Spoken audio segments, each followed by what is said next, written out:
crystalline dome of the apex pit glittered like a malevolent jewel against Zerion Prime's crimson sky. Thousands of spectators filled the tiered seating, their silk robes rustling as they leaned forward in anticipation. The Empire's finest gathered here weekly, sipping iridescent liquors from fluted glasses while discussing philosophy, art, and the imminent death of whatever unfortunate being would be thrown into the pit today. Zara Ember stood in the holding cell, her wrists bound by energy shackles that hummed with barely contained power. Her dark hair hung in matted tendrils around a face that, despite 3 weeks of imprisonment, remained defiant. The simple gray jumpsuit they had given her hung from her frame. But she stood straight, her green eyes never wavering as she assessed her surroundings. "The human female shows remarkable composure," observed Keeper Prime Zolex, his scaled fingers tapping against the control panel. The monitoring chamber overlooked both the holding cell and the vast expanse of the pit itself, with its 6 distinct ecological zones stacked beneath the arena floor. Most species void their waste receptacles by now. Adjudicator Vexar flicked his third eyelid in what passed for amusement among the Zerians. She was a colony medic before turning terrorist. Perhaps she understands anatomy well enough to know exactly what awaits her. His ceremonial robes, woven with threads of living bioluminescence, pulsed with gentle blue light that belied the cruelty in his words. "The betting pools are quite extraordinary today," said Chancellor Crixleen, her elongated fingers scrolling through holographic projections. 10,000 to 1 against survival beyond level 1. Even the Hurex champion last month received better odds. "The Hurex had natural armor," Vexar replied dismissively. "This human has nothing but soft flesh and the irritating moral superiority that led her to interfere with our legitimate slave acquisition program." "They were children." Zara's voice came through the monitoring system, startling the Zerions. They hadn't realized the audio feed was active in both directions. "Refugee children from a world your empire burned. Not slaves. Never slaves." Vexar recovered quickly, leaning toward the communication panel. "Those children represented a considerable investment. Terrorist. An investment you destroyed when you diverted that transport vessel." Zara's laugh was short and bitter. "Is that what we're calling it? I guided 27 children to safety. You call it destroying an investment." "The semantics are irrelevant," Vexar said, signaling to Zolex to cut the audio feed.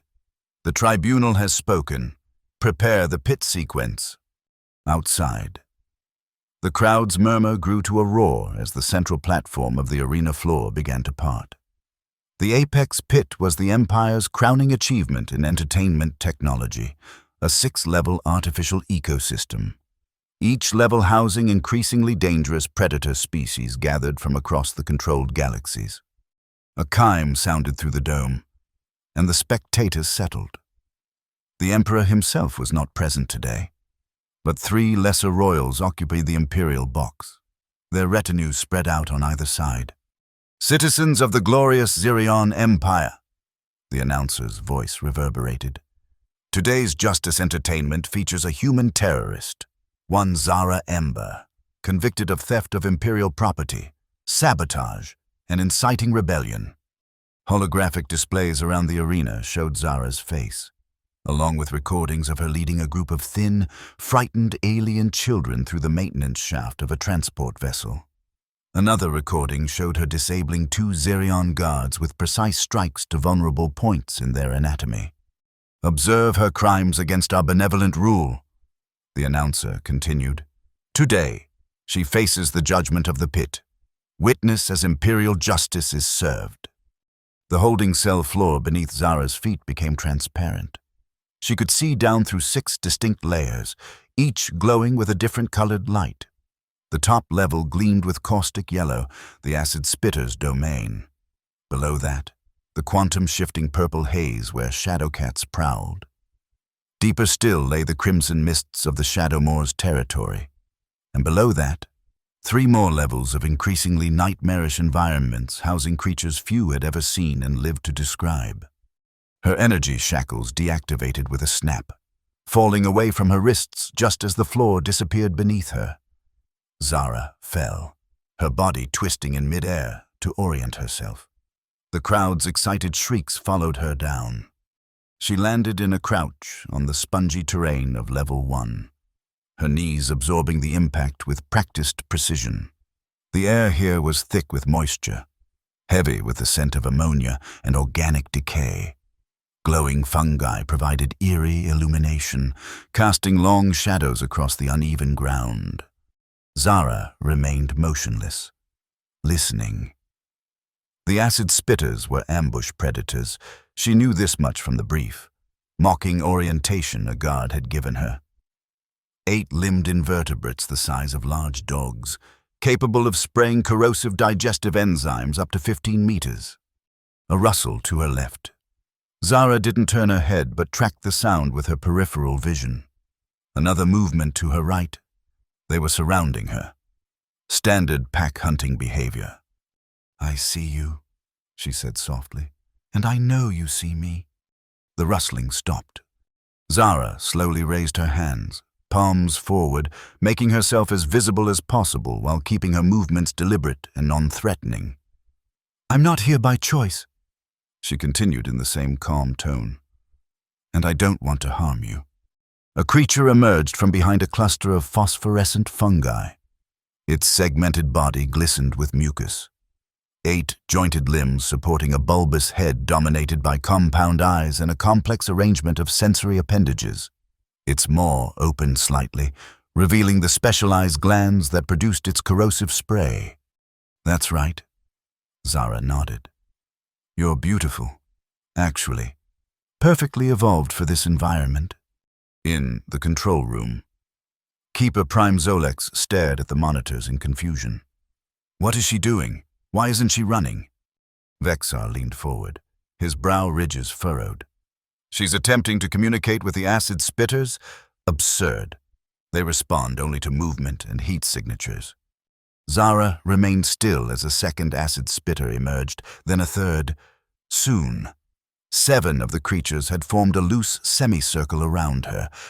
Their antennae waved in synchrony, testing the air. "They're confused," Zolex observed. "Her behavior doesn't match their predator-prey recognition patterns." In the arena, Zara slowly sat cross-legged on the ground. "I understand," she said to the creatures. "Your territory has been invaded. You're designed to eliminate threats, but I'm not a threat to you." The lead spitter took a step forward, its front limbs raised slightly. Zara closed her eyes and began to hum, a low, rhythmic sound that seemed to resonate with the creature's own subtle vibrations. After a moment, she opened her eyes and carefully extended one hand, palm down, fingers relaxed. "The crowd is getting restless," Chancellor Crixley noted. Indeed, confused murmurs rippled through the dome as spectators witnessed the unprecedented sight of acid spitters approaching a victim without attacking. The lead spitter extended a sensory appendage toward Zara's outstretched hand. There was a moment of absolute stillness as creature and human regarded each other. Then, incredibly, the spitter backed away, folding its limbs in a non-aggressive posture. The others followed suit, creating a path through their midst. "Impossible," breathed Vexar. Zara stood slowly and bowed to the creatures. "Thank you," she said. Then she walked calmly toward the descending path that led to level 2. The arena erupted in confusion. This was not the spectacle of blood and terror they had paid to see. The betting systems flashed wildly as odds recalculated. "Activate the discipline prods," Vexar ordered, his voice tight with anger. "Force the spitters to attack." Zolex hesitated. The manual override might disrupt the entire ecosystem balance. The shadow cats below are particularly sensitive to... "Do it," Vexar hissed. Red lights flashed around the perimeter of level 1. The acid spitters reacted immediately, their bodies contorting in pain as hidden neural stimulators activated. But instead of turning on Zara, they scattered in confusion, some spraying acid wildly at the hidden mechanisms in the walls. Zara had already reached the passage to level 2. She paused at the threshold, looking back at the creatures in their distress.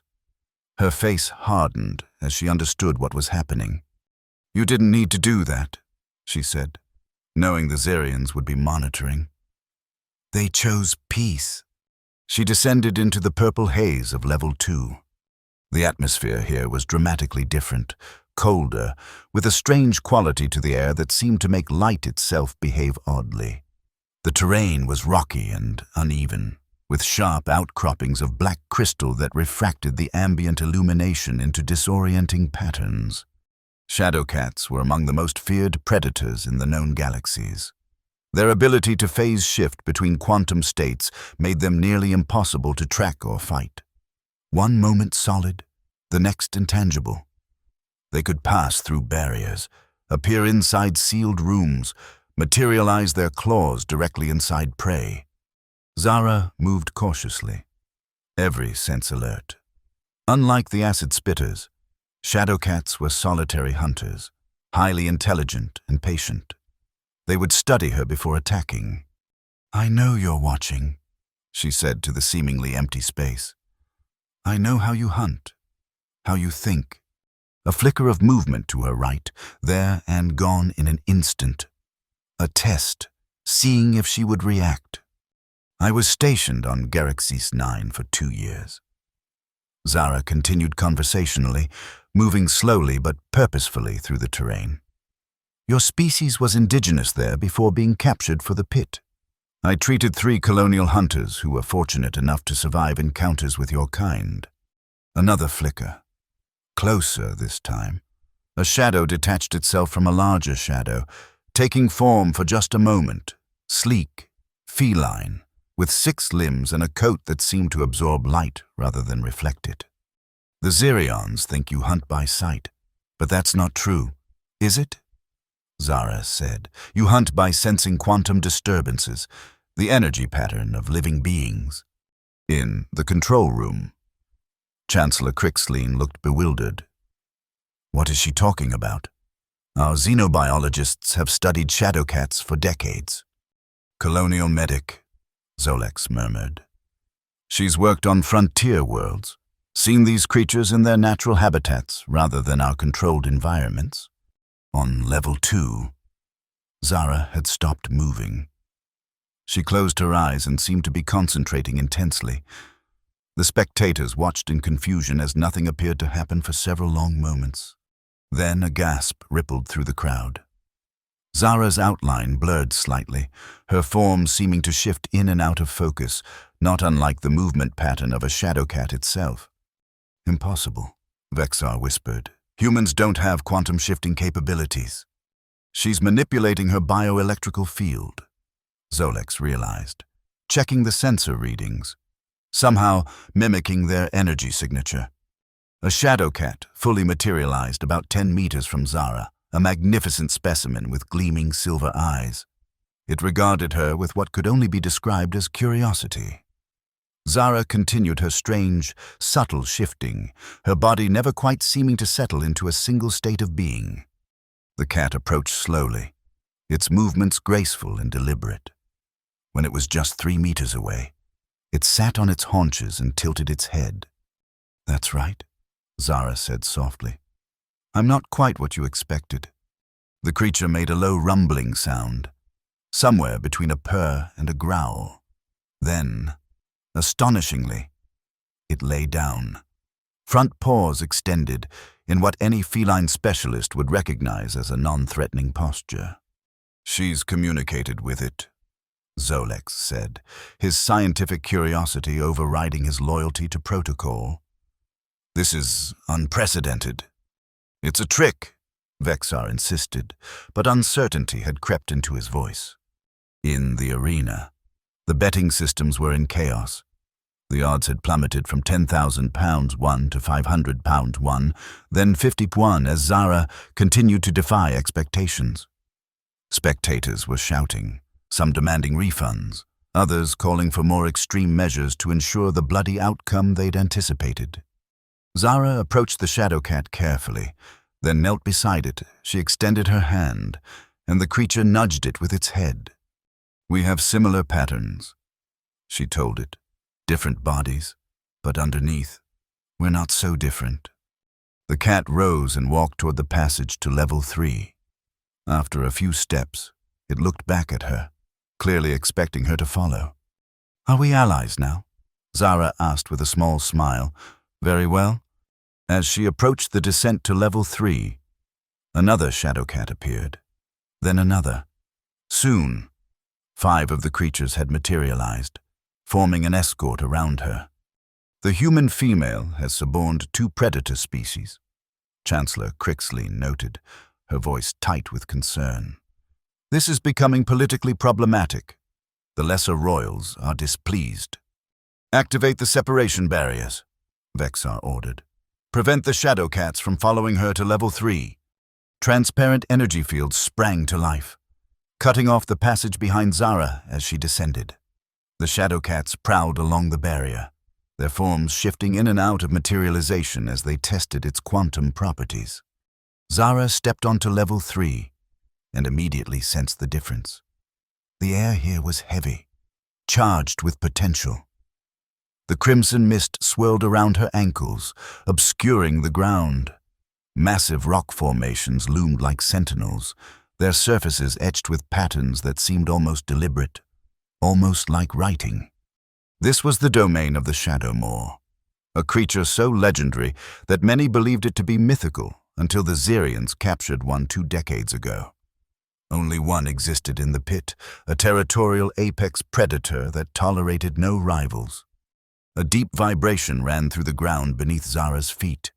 The mist parted in undulating waves, revealing glimpses of the terrain and something moving within it, something enormous. "The Shadow Moor is awake," Zolex reported, checking the biorhythm monitors. "Usually it remains dormant unless stimulated by the presence of multiple prey animals." "Perfect," Vexar said, his composure returning. "This farce ends now. Nothing communicates with the Moor. Nothing." In the arena, spectators leaned forward in anticipation. The Shadow Moor had never failed to deliver spectacular kills. Zara stood motionless as the vibrations intensified. The creature was circling her, using subsonic frequencies to map her position and physical properties. She closed her eyes, focusing on the sensation, understanding what was happening. "You're very old," she said quietly. "Much older than this artificial prison they've built for you." A low, resonant sound answered her. Not quite a growl, not quite a purr, but something that seemed to bypass her ears entirely and resonate directly in her chest. "Yes, I hear you," Zara replied. The mist swirled more violently now, and the massive shape emerged. The Shadow Moor defied easy description, part feline, part reptilian, with elements that seemed insectoid. Nearly 4 meters tall at the shoulder, its body was covered in overlapping plates that shifted color like oil on water. 6 eyes arranged in a crescent pattern glowed with amber light, and its jaws could easily engulf a human torso. But it was the creature's presence that truly defined it, an overwhelming sense of age, of intelligence, of power held carefully in check. This was no mere animal, but a being with awareness. The Moor lowered its massive head until it was level with Zara's. Its breath smelled of ozone and something ancient, like the depths of space itself. "You've been waiting," Zara said, meeting its gaze steadily. "Waiting for someone who sees you." The creature made that resonant sound again. Zara felt rather than heard a response, an impression of time, of patience, of recognition. And then, as the entire arena watched in stunned silence, the Shadow Moor did the unthinkable. It lowered its front limbs and bowed its head to the ground before Zara in a gesture of unmistakable deference. "By the 7 moons," Zolex whispered. "It's acknowledging her as an equal." "Impossible," Vexar hissed, but the evidence was undeniable. Zara placed her hand gently on the Moor's massive head. "You understand captivity," she said. "You understand waiting for the right moment."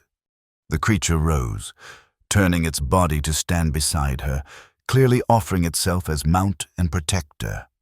"She can't be allowed to proceed further," Chancellor Crixleen said urgently. "The diplomatic implications." "Flood level 3 with suppression gas," Vexar ordered. "The Moor is resistant to our standard compounds," Zolex warned. "Use the experimental neurotoxin," Vexar insisted. "Authorization override, Tribunal Prime." In the arena, vents opened in the walls of level 3, releasing a pale green vapor that quickly mixed with the crimson mist. The Shadow Moor growled, its body tensing as it detected the threat. Zara immediately understood what was happening. "They're trying to poison us," she told the creature. "Can you get us to level 4 before it takes effect?"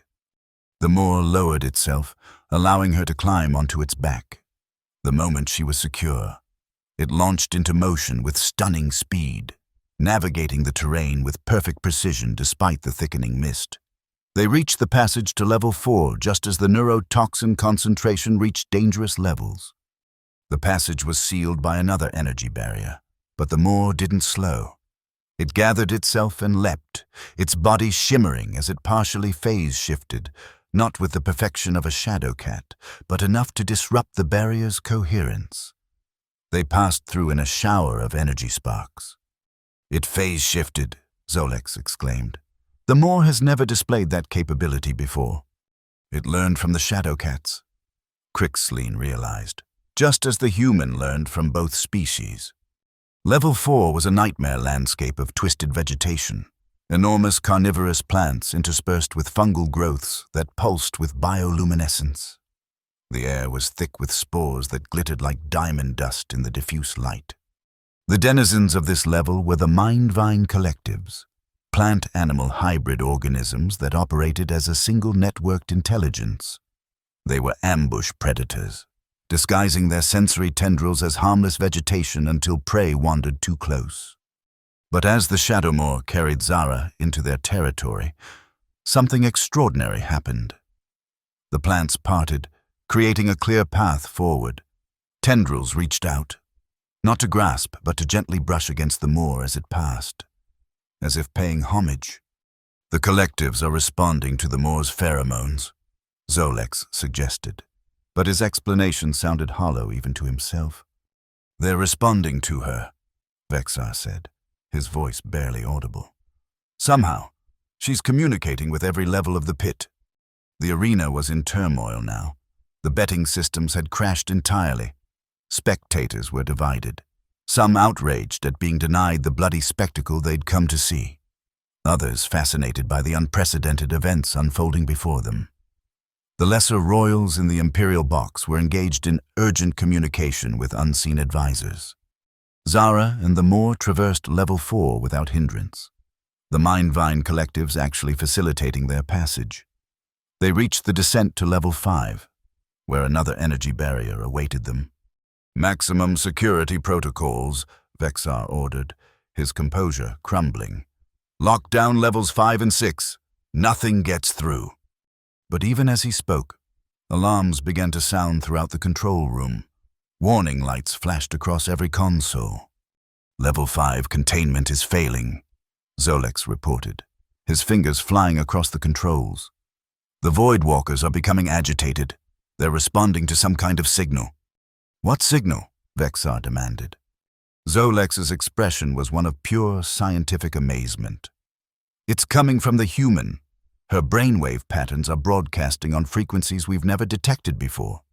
On the monitors, they could see the Shadow Moor destroying the barrier to level 5 through brute force, its massive claws tearing through the energy field's emitters. The barrier collapsed in a shower of sparks, and Zara and her unlikely mount descended into the darkness below. Level 5 was a realm of perpetual twilight, its atmosphere thick with suspended particles that absorbed light.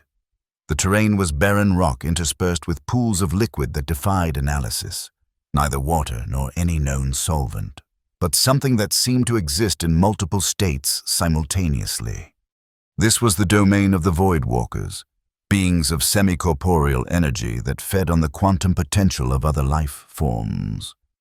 They appeared as shifting pillars of darkness shot through with veins of blue luminescence, their forms constantly in flux. Under normal circumstances, nothing survived contact with a Void Walker. They didn't so much kill as erase, unmaking their prey at the subatomic level. But as Zara and the Moor entered their territory, the Void Walkers converged around them in what could only be described as curiosity. They swirled in complex patterns, their luminous veins pulsing in sequences that suggested communication. Zara slid from the Moor's back and stood before the assembled walkers. She raised her hands, palms outward, and closed her eyes. The same subtle shimmer that had marked her interaction with the Shadowcats returned, but now it was stronger, more defined. Her outline seemed to blur and expand, creating an aura that pulsed in patterns that mirrored those of the walkers themselves. "She's consciously manipulating her own quantum field," Zolex whispered, the scientist in him momentarily overwhelming the loyal Imperial servant. "It should be impossible for a human." "What is she?" Crixlane asked, voicing the question that had begun to haunt them all. The Void Walkers' movements became more synchronized, forming concentric rings around Zara and the Moor. Then, one by one, they began to move toward the passage to level 6, creating a living corridor of shifting energy. "They're escorting her down," Zolex said, "just like the Shadowcats did." "Shut it down," Vexar ordered, his voice cracking. "Shut down the entire pit if necessary." "The automated systems aren't responding," Zolex reported. "Something is blocking our commands." On the main view screen, they could see that the barrier to level 6 was already deactivating, the security protocols disengaged by forces they couldn't identify. "The Void Walkers," Crixlane realized. "They're manipulating the energy systems directly." Level 6, the deepest layer of the apex pit, had never been used in a public spectacle. It was a contingency, a final solution for the most dangerous criminals, designed to ensure that nothing ever emerged alive. What awaited in Level 6 was not a predator species, but the Abyss Engine, a semi-organic computational system that controlled a localized reality distortion field. Within its influence, the laws of physics became malleable, time flowed inconsistently, and matter itself could be restructured according to the engine's inscrutable logic. No living being had ever entered Level 6 and retained its original form. Those few test subjects the Empire had secretly sent down had emerged as something else entirely, twisted parodies of their former selves, their minds shattered beyond recovery. Zara stepped onto the obsidian floor of Level 6, the Shadow Moor at her side and an honor guard of Void Walkers flowing around them. The chamber was perfectly circular, its walls inscribed with equations and diagrams that seemed to shift and change when viewed directly. At its center sat the Abyss Engine, a pulsing crystalline structure suspended within a column of energy that bent light in impossible ways. The engine registered Zara's presence immediately. The energy column flared, sending tendrils of force probing in her direction. The air grew heavy with potential, reality itself seeming to hold its breath. In the control room, every system was failing. Monitors flickered with impossible readings, communication channels filled with static. Environmental controls fluctuated wildly. "Emergency evacuation," Vexar ordered, his arrogance finally giving way to fear. "Clear the arena, now." But in the midst of the chaos, Zolex remained transfixed by what he was seeing on the last functioning monitor.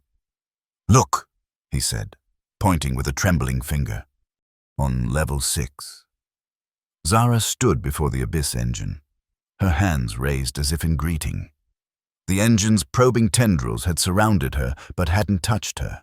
They hovered just centimeters from her skin, vibrating with indecision. "You're lonely," Zara said to the engine, "created to destroy, but capable of so much more." The engine's crystalline core pulsed brighter, its color shifting from cold blue to a warmer violet. "You've been waiting too," she continued, "waiting for someone to see your potential." The energy tendrils withdrew slightly, then reformed into a more complex pattern around her. Not threatening now, but questioning. "I understand captivity." Zara told it. "I understand being used as a weapon against your will." The engine's core shifted again, its color deepening to rose.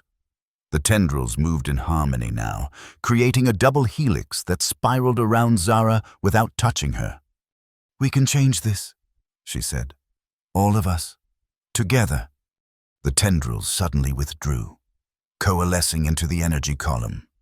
The engine's core flared with blinding intensity, and for a moment it seemed as though reality itself held its breath.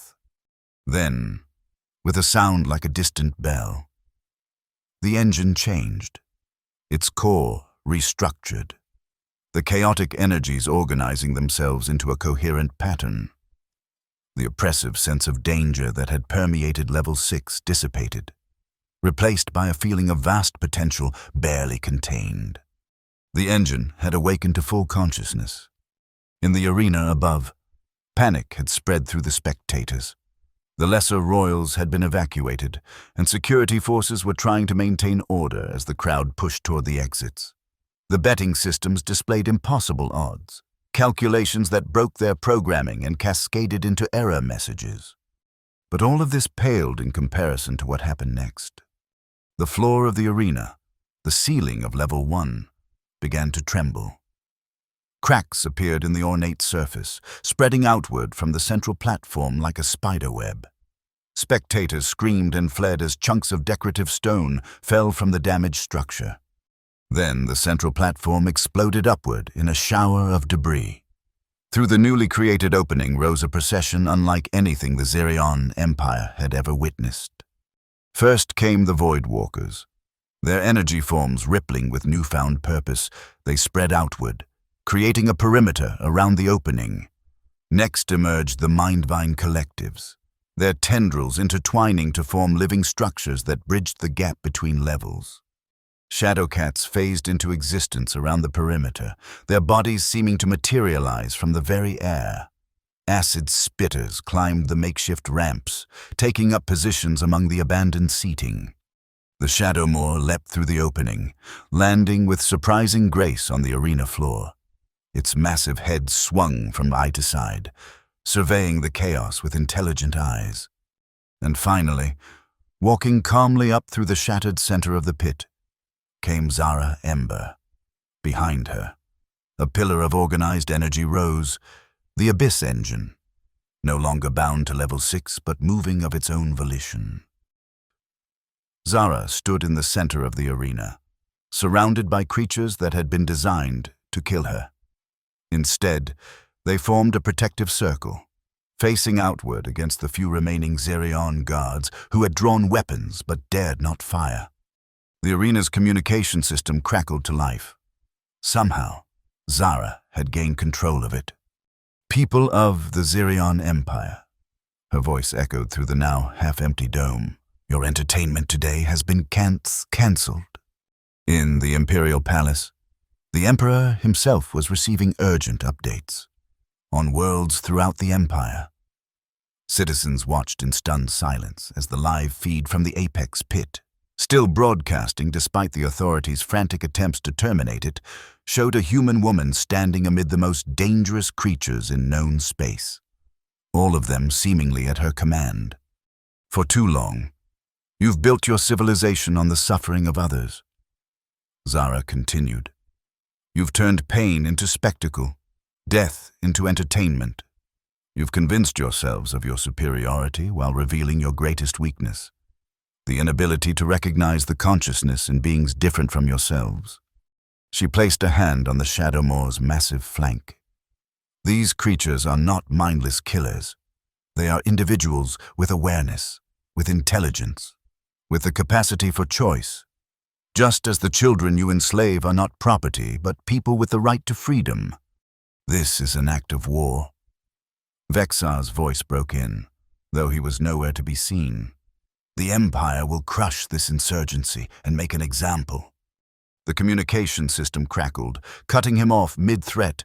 When sound returned, it was Zara's voice once more. "This is not war," she said. "This is evolution. The recognition that true power comes not from domination, but from cooperation. Not from fear, but from respect." She raised her hand, and the creatures around her responded in perfect unison, each making its own distinctive sound, a harmony of roars, hisses, vibrations, and energetic pulses that merged into a single, overwhelming chorus. "We are leaving now," Zara announced. "Any attempt to stop us will fail. Any pursuit will be met with united resistance. The children I saved were just the beginning. Today marks a new understanding between species and the end of your empire's unquestioned supremacy." With that, she turned and walked toward the main entrance of the arena, the procession of creatures moving with her in perfect formation. Zerion's security forces fell back, weapons lowered, as they faced the reality that their training had never prepared them for this scenario. As Zara passed the control room, she paused, looking directly at the one-way observation panel. Though she couldn't see through it, she seemed to know exactly who was watching. "The pit was designed to prove your superiority," she said. "Instead, it has revealed your fundamental misunderstanding of what makes a species truly apex." Then she continued forward, leading her improbable alliance out of the arena and into the broader concourses of Zerion Prime. In the following hours, the procession moved through the capital city unopposed, gathering more creatures as they went, specimens from research facilities, menageries, even private collections that somehow broke free of their confinements to join the exodus. Security cameras captured it all. Predator species that should have been tearing each other apart instead moving in coordinated harmony under the guidance of a single human woman. By nightfall, they had reached the spaceport. Traffic control systems mysteriously malfunctioned, allowing an unregistered transport vessel to land on the main concourse. Its loading ramp descended, revealing a crew of mixed species, former slaves, refugees, resistance fighters who had been working with Zara before her capture. One by one, the creatures entered the vessel, the acid spitters, the shadow cats, the mindvine collectives. The void walkers dissipated, seemingly absorbed into the ship's energy systems. The abyss engine pulsed once more, then transformed itself into a crystalline structure that was carefully installed in the vessel's core by Zara's waiting allies. Only the Shadow Moor remained outside with Zara as the loading was completed. The creature lowered its massive head, bringing its amber eyes level with hers one final time.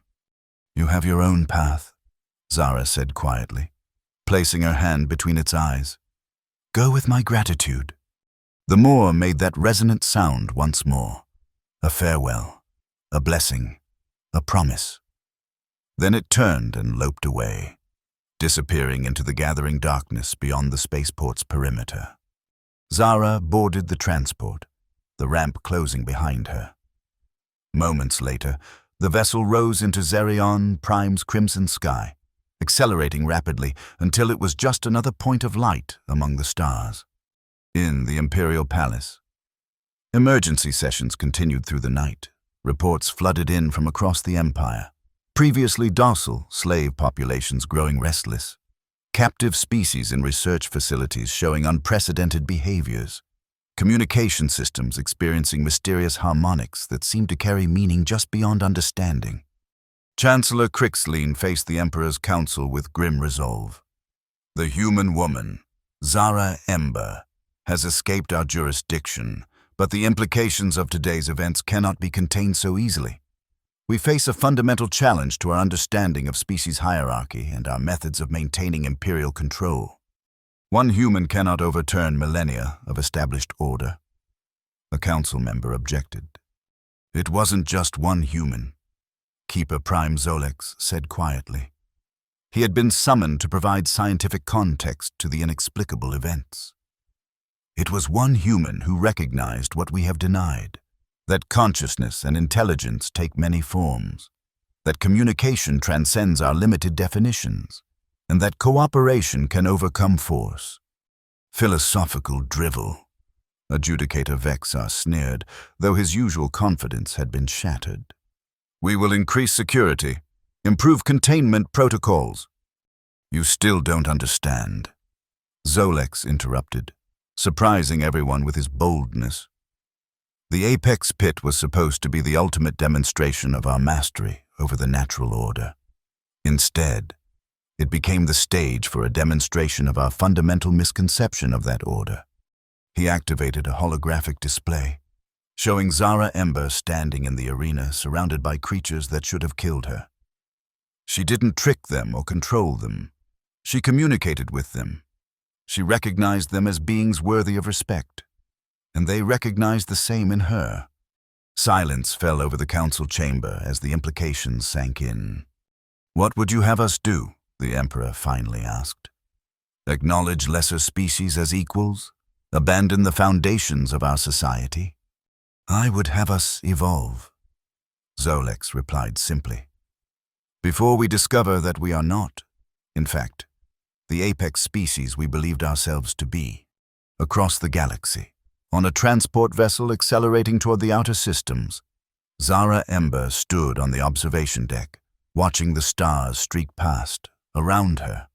Creatures that had been bred for centuries to kill now existed in peaceful coexistence, not through domination or control, but through mutual recognition and respect. One of her crew, a young Phobosian who had been among the children she rescued, approached hesitantly. Is it true? The child asked.